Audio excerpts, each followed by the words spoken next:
ठीक है, जिनके पास बाइबल आप फिंगर रखते जाए, मैं पढ़ती हूँ। ठीक है, जो लोगों को लगता है ना कि काम करने से होगा, मेहनत करने से होगा, वो भी अच्छी बात है। परमेश्वर कहते हैं करो, 6 दिन करो, लेकिन 7वें दिन समझो, क्योंकि जब 6 दिन तुमने काम किया और 7वें दिन मेरे वचन को सुना, तो उसके बाद से तुम जो 6 दिन आगे काम करोगे ना, उसको करने के लिए तुम्हारा माइंड सेट रहेगा, तुम्हारा मन शांत रहेगा, पीसफुल रहेगा। तुम्हारे माइंड में मैं आइडिया दूंगा कि अब क्या करना है, अब क्या करना है, आगे कैसे करना है, बच्चों के लिए क्या, कौन सा स्कूल सेलेक्ट करना है, तुम्हारी लाइफ के लिए कौन सा चीज सेलेक्ट करना है, ये मैं आइडिया दूंगा, क्योंकि मैं हेवन से तुम्हारे लिए गेट को खोलूंगा। तुम्हारी बुद्धि से नहीं हो सकता। अगर हमारी बुद्धि से सब कुछ हो जाता तो फिर इतनी स्पिरिचुअल लाइफ में, इतनी दुनिया में तामझाम की जरूरत नहीं होती, इतनी भगवान की खोज नहीं होती। तो इंसान क्यों खोज रहा है? क्योंकि हमें अभी भी उसकी जरूरत है। ठीक है, हम अपने बाप से बड़े नहीं हो सकते, चाहे हम जितना मर्जी बुद्धिमान हो जाए। हमारा बनाने वाला बाप वो है स्वर्ग में परमेश्वर, उससे हम बड़े नहीं हो सकते। वो हमारा पिता है, और औलाद कभी भी अपने पिता से बड़ा नहीं हो सकता, चाहे कितना मर्जी बुद्धिमान हो जाए, तो उसको उसकी जरूरत पड़ेगी। इसी तरह परमेश्वर कहते तुम जितना मर्जी बुद्धिमान हो जाओ, मुझे तुम्हें मेरी जरूरत पड़ेगी। तो हम पढ़ते हैं, धन्यवाद प्रभु, आपके वचन को सुने, समझे और फल लेके आए। सुनने वाले सब ग्रहण करे परमेश्वर, इनके दिल दिमाग को छूना परमेश्वर, ये 100 गुना फलों को लाए। आपकी हजूरी में बैठना व्यर्थ नहीं परमेश्वर। आपकी अगुवाई मांगते हैं, आपकी मदद मांगते हैं प्रभु। इनके जीवन में आपकी बड़ी दया हो प्रभु, यीशु मसीह के नाम में। वरन मेरे जीवन में भी प्रभु आपकी अपार कृपा बनी रहे। आमीन आमीन।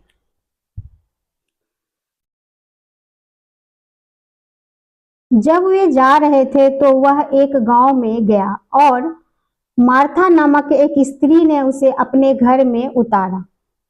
परमेश्वर कहीं जा रहे थे, और वहां पे मार्था नाम की स्त्री थी। पहले से भी परमेश्वर उनको जानते थे, तो परमेश्वर को उसने बुलाया कि प्रभु आप कहीं जा रहे हैं, आइए पहले मेरे घर आइए, कुछ चाय पानी लीजिए, फिर आप जाइएगा। मरियम नामक उसकी एक बहन थी, वो 2 बहनें थी, एक मार्था एक मरियम। मार्था ने बुलाया और कहा, वह प्रभु के चरणों में बैठकर उसका वचन सुनती थी। जब प्रभु को बुलाया, तो प्रभु के जो लोग होते हैं ना, कभी भी आप नोट करोगे, वो आपके घर जब जाएंगे तो सिर्फ बैठेंगे नहीं, आपके खाने के लिए नहीं जाते। उनको वो खाने से मतलब नहीं रखते हैं। आप उनको चाहे एक लोटा पानी भी पिला दो, वो उतने ही खुश होंगे। चाहे एक कप चाय पिला दो, वो उतने ही खुश होंगे। चाहे आपको लगता है कि हम ये खिलाएंगे वो खिलाएंगे तो इससे प्रसन्न होंगे, ऐसा नहीं फर्क पड़ता उनको। उनको आपका हार्ट देखना होता है कि जस्ट आपने खुशी से एक लोटा पानी भी पिला दिया, तो परमेश्वर कहते हैं वो घर नाश नहीं होगा जो मेरे लोगों को एक लोटा पानी भी पिला दिया। सो यहाँ खाने पीने का कोई मतलब ही नहीं है, जस्ट एक साइन है। परमेश्वर कहीं भी जाते थे अपना वचन देते थे, अपना ज्ञान बांटते थे, अपनी शिक्षा देते थे कि तुम्हारी लाइफ में क्या सही है। सो परमेश्वर के चरणों में मरियम बैठ के उनका वचन सुनने लगी कि प्रभु क्या सुना रहे हैं। परंतु मार्था सेवा करते करते घबरा गई। मार्था को लगा कि घर में कोई आया है, अब क्या बनाऊं, क्या खिलाऊं। अगर आप बहुत सारी वैरायटी बनाने के लिए सोचेंगे तो उतना ही काम फैल जाता है ना, तामझाम बढ़ जाता है। पूरी बनाना है, ये बनाना है, वो बनाना है, सब्जी बनाना है, तो उतना ही काम बिखर जाता है। जब घर में कोई गेस्ट आता है, काम बिखर जाता है। तो उसको लगा कि परमेश्वर आए हैं, आदर करती थी, है ना, तो बोली कि क्या क्या बना के खिलाऊं, ये बनाऊंगी वो बनाऊंगी। वो किचन में बिजी होगी, पूरा किचन उसका फैल गया और वो बनाने में बिजी होगी। अगर आपके घर में कोई गेस्ट आ जाए और अकेले आप खाना बनाओ तो मुश्किल आ जाती है, हेल्प की जरूरत होती है। उसी तरह मार्था घबरा गई कि मरियम तू प्रभु के पास बैठ गई वचन सुनने के लिए, घर में वो आए हैं, उनके लिए खाना बनाना है, तो तुम मेरी मदद नहीं कर रही हो और तू वहां पे बैठ गई हो। इतना कुछ बनाना है तो मेरी मदद करो, मुझसे मुश्किल आ रही है, बन नहीं रहा है। और वो अंदर अंदर कुढ़ने लगी। अगर आपके घर में गेस्ट आ जाए, कोई आराम से बैठा और आप काम कर रहे हो, तो ऑब्वियसली आपके अंदर से ऐसी एक साउंड आएगी कि उसको समझ में नहीं आ रहा है मैं काम कर रही हूँ, और वो मेरी मदद कराने के बजाय आराम से बैठी है, वचन सुन रही है या गेस्ट के पास बैठ गई है। तो वो कुरकुराने लगी, मन में घबरा गई।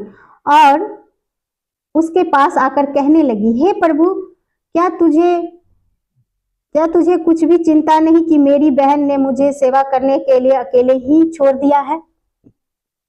फिर उससे बर्दाश्त नहीं हुआ, उससे बोली अब बोलना ही पड़ेगा जाकर के, ऐसे तो काम खत्म नहीं होगा, अब मुझे जाके बोलना पड़ेगा। उसने कहा, हे प्रभु, इसे कोई चिंता नहीं है कि आप घर में आए हो, मैं अकेली कर रही हूं, ये आपकी शरण में आके बैठ गई है। इसलिए उसने कहा कि मेरी सहायता करें, आप उससे कहिए कि मेरी सहायता करें। प्रभु ने उत्तर दिया, मार्था, हे मार्था, तू बहुत बातों के लिए चिंता करती है। प्रभु ने उसको उत्तर दिया, हे मार्था, तू बहुत बातों के लिए चिंता करती है। तुम्हें लग रहा है कि प्रभु आ गए हैं, अब ये पकाएंगे, प्रभु को खिलाएंगे, कितना काम है, घंटों लग जाएगा खाना बनाने में, और मरियम बैठ गई है, अगर वो मेरा साथ देगी तो काम जल्दी से निपट जाएगा और हम प्रभु को खिला पाएंगे। उसको खिलाने की चिंता थी कि हम प्रभु को खिलाएंगे, प्रभु तृप्त होंगे, खुश होंगे, मेरे घर में आए हैं, उनको खिलाना है। तो यहाँ पे प्रभु ने उसे कहा कि तुम व्यर्थ चिंता करती है, क्यों घबराती है? तुम्हें लग रहा है कि हम प्रभु को खिलाएंगे, क्या तुम नहीं जानती कि प्रभु खाने के लिए तुम्हारे घर नहीं आया है? परमेश्वर भूखे नहीं है भोजन के। जो 5000 लोगों को बिना चूल्हा जलाए पका के खिला सकता है, आसमान से वो प्रार्थना किया और नीचे गिरा खाना और वो खिलाया, क्या उसको अपने खाने की चिंता है? वो किसी के घर में जाएगा तो ये चिंता करेगा, मैं उसके घर में गया हूं, मुझे खाना खिलाए तो मेरा पेट भर जाएगा, मैं तृप्त हो जाऊंगा, सारा दिन की मेरी भूख मिट जाएगी, आज पता नहीं कहां से क्या खाना मिलेगा कि नहीं मिलेगा। उसे खाने की चिंता थी? नहीं। तो जीसस ने उनको समझाया कि तुम्हें ये नहीं समझ में आता है कि मैं जो दुनिया को खिलाने वाला मालिक,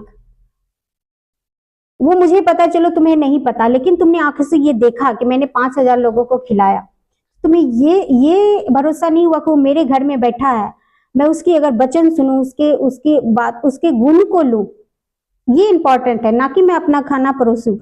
वो तो खाना ऐसे ही खिला देगा, वो खुद अभी भी बना सकता है, जो 5000 को खिला सकता है। हम यहाँ पे 3 जने, 2 बहनें और एक प्रभु हैं, तो क्या वो हमारे लिए अभी प्रार्थना करेंगे, चुटकी बजाएंगे, खाना हाजिर हो जाएगा? कौन सा खाना जिसको बनाने के लिए हम झोंक देते अपने आप को और घंटों बाद हमारा 1 से 2 सिंपल खाना बनता है? परमेश्वर क्या नहीं बना सकते थे? उसको परमेश्वर ने उन्हें समझाया कि तू क्यों घबराती, परंतु एक बात अवश्य है, और उस उत्तम भाव को मरियम ने चुन लिया।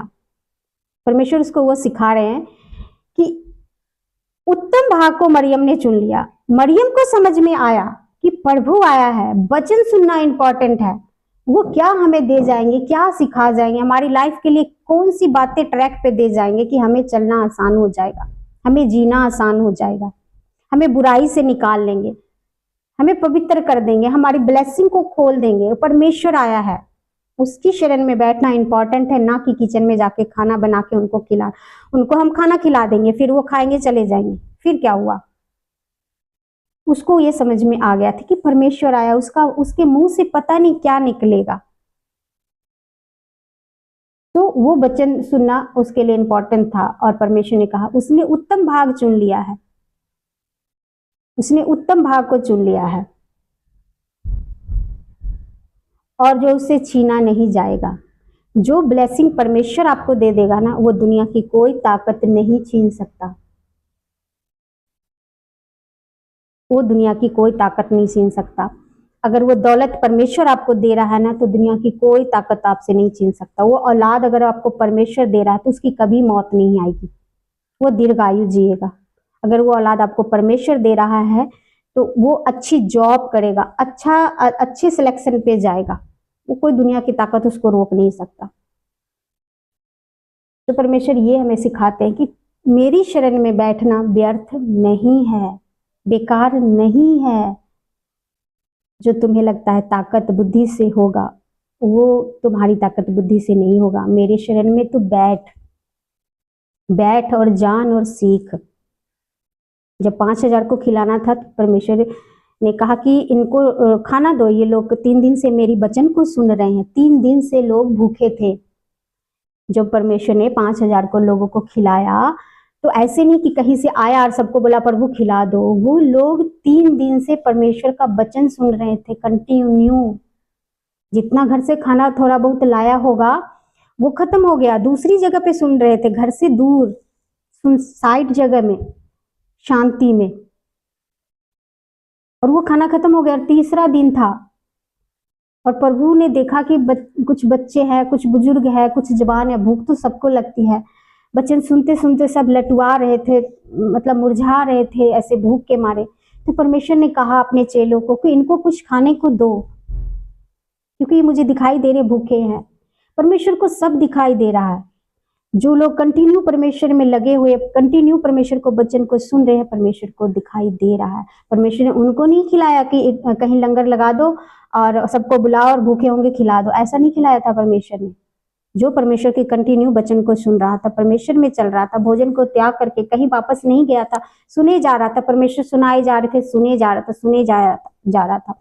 तब परमेश्वर ने जब देखा कि नहीं ये लोग भूखे हैं सचमुच, परमेश्वर ने ये देखा कि ये वचन के भी भूखे हैं, जो मेरे मुंह से निकल रहा है उसको खा खा के ये हो रहे हैं। लेकिन एक शारीरिक इंसान है, एक शरीर की भी जरूरत होती है, संसारिक भोजन की भी जरूरत होती है। तब वो मुरझा रहे थे, तब परमेश्वर को तरस आया था और परमेश्वर ने कहा कि ये वफादार लोग हैं, और अपने चेलों को बोला कि इनके लिए खाना का इंतजाम करो। तो चेले ने बोला कि प्रभु इनको खाने के लिए तो लाखों के पैसे लगेंगे, लाखों की तादाद में पैसे लगेंगे, हमारे पास इतना पैसा नहीं है। क्योंकि परमेश्वर जब चंगाई देते तो वो पैसा नहीं लेते थे रिटर्न में कि परमेश्वर के पास बहुत पैसा हो। परमेश्वर पैसा नहीं लेते थे, फ्री में आशीर्वाद देते थे। जिसको जो खुशी राजी होता था वो देते थे, लेकिन परमेश्वर कभी ये शर्त नहीं रखते थे जैसा डॉक्टर शर्त रखता है कि हम ये आपकी सर्जरी करेंगे तो आपको इतने पैसे लेंगे। ऐसा नहीं, परमेश्वर में ऐसा नहीं होता। कभी भी आपसे ऐसा कोई अगर मांग रहा है तो ये रॉन्ग है। सिर्फ एक डोनेशन मांगा जाता है, खुशी से, दान से। अगर आपकी मन में खुशी है, आपको प्रेयर का कोई उत्तर आया है तो इंसान आनंद से देता है। ऐसे परमेश्वर को देते थे लोग। तो दास ने, परमेश्वर के दास ने बोला कि प्रभु हमारे पास इतने पैसे नहीं कि हम 5000 से प्लस लोग थे वहां पे। 5000 तो सिर्फ पुरुष को गिना गया था, स्त्री को नहीं गिना था, बच्चों को नहीं गिना था। जैसे हम कोई सफर करते हैं, बस में जाते, छोटे बच्चों को वो नहीं गिनता है बच्चा, लेकिन माँ के गोद में बैठता है, सीट पर भी बैठा दो उसको गिनता नहीं हो टिकट में। अगर कहीं हम खाने, घर में अगर हमारे 5 सदस्य, एक छोटा सा बच्चा है तो हम उस बच्चे का खाना नहीं गिनते, कितना खाएगा। तो परमेश्वर ने बच्चों और औरत को नहीं गिना था, सिर्फ जेंट्स वहां पे 5000 थे। तो सोच के देखो कि बच्चे और लेडीज मिला के कितने लोग होंगे, वहां पे बहुत लोग होंगे। और चेले ने कहा कि प्रभु लाखों में पैसा लगेगा, हमारे पास है नहीं, हम कैसे खिला सकते। परमेश्वर ने कहा अभी भी इनको ये समझ में नहीं आ रहा है कि दुनिया का मालिक मेरे पास बैठा है, ये तो ऐसे ही खिला देगा। और परमेश्वर ने कहा कि किसी के पास कुछ है। तो भीड़ में से एक बच्चा बोला कि मेरे पास 5 रोटी और 2 मछली है, इतने से तो किसी का कुछ नहीं होगा, एक जने का भी पेट नहीं भरेगा अच्छे से। प्रभु ने कहा लाओ, मेरे पास लाओ। परमेश्वर हमें सिखाते हैं कि तुम्हारे पास तुम्हें जो लगता है ना कि हमारे पास इतने से ही है, इससे क्या होगा, हमारे पास 1000 रुपये ही है, इससे हम कौन सा बड़ा बिजनेस कर लेंगे। परमेश्वर कहते मेरे पास लाओ, मैं उसको मल्टीप्लाई कर दूंगा, मैं उसको ज्यादा बढ़ा दूंगा। अच्छा, सबका कैमरा क्यों ऑफ हो गया देखो।